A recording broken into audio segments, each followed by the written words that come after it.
Good Morning Business, French Tech.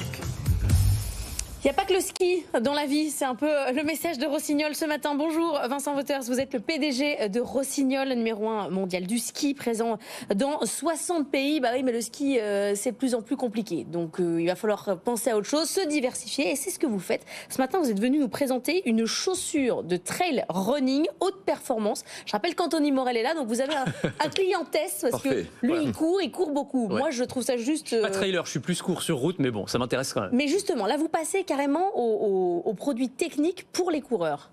Oui, alors c'est une étape très importante pour le groupe Rossignol. Hein. Le groupe Rossignol, groupe français qui a un ADN de performance et d'innovation, et au fil de son histoire a développé des nouveaux sports avec un ancrage effectivement ski, alpin, ski de fond, touring, pour devenir numéro 1 mondial du ski, mais également ces dernières décennies une expertise dans la chaussure, où pour la chaussure alpine et les chaussures de ski de fond, on est numéro 2 mondial, et donc c'est dans le même mouvement, on continue à servir nos consommateurs dans la montagne, et effectivement avec le lancement de la chaussure haute performance trail running, on passe vraiment une étape d'un groupe de sport d'hiver à un groupe de sport de marque de montagne au service de la performance. Une chaussure de running, de trail, c'est pas rien, Anthony Morel. Alors, il y a beaucoup de technologies. Il y a beaucoup de technologies. Il y a 3 ans de développement pour celle-ci. Alors surtout les chaussures haut de gamme, parce que je crois que le positionnement est plutôt celui-ci. Alors est-ce qu'elles ont les fameuses plaques carbone? Parce que c'est ça aujourd'hui pour la performance,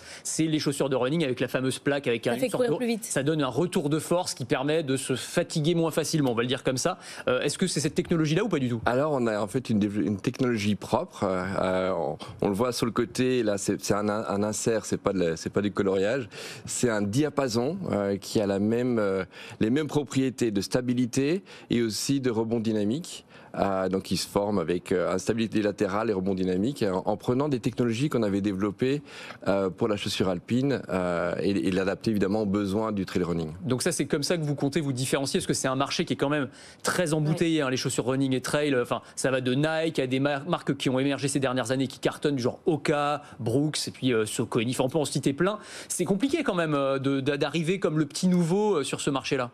Alors c'est passionnant, ça, un marché à haute énergie qui demande une intégrité dans le développement qui est très fort. On a la chance d'avoir une équipe de recherche et développement à Montebelluna, dans les Alpes italiennes, où on développe nos skis de fond, les chaussures de ski alpin et de ski de fond. Donc on a une expertise de construction 3D et de fit, on le met au service trail running. Quand je suis arrivé, mon message aux équipes, c'était pas de compromis. Pas de compromis sur la performance, pas de compromis sur le temps nécessaire pour y arriver. On a mobilisé 150 athlètes pour tester les produits à travers le monde. On a un produit qui est fort et qui va, je pense, plaire aux athlètes de trail running. C'est là où la marque Rossignol est très forte dans le ski, c'est qu'il y a un réflexe. Il y a un réflexe pour avoir de la qualité. Je prends du Rossignol. Là, vous avez des sportifs qui sont très exigeants et qui, eux aussi, ont des réflexes. Donc, en stratégie retail, c'est vrai que c'est complexe. Et c'est vraiment une opportunité pour nous de marquer le coup. C'est un message. On a pris le temps.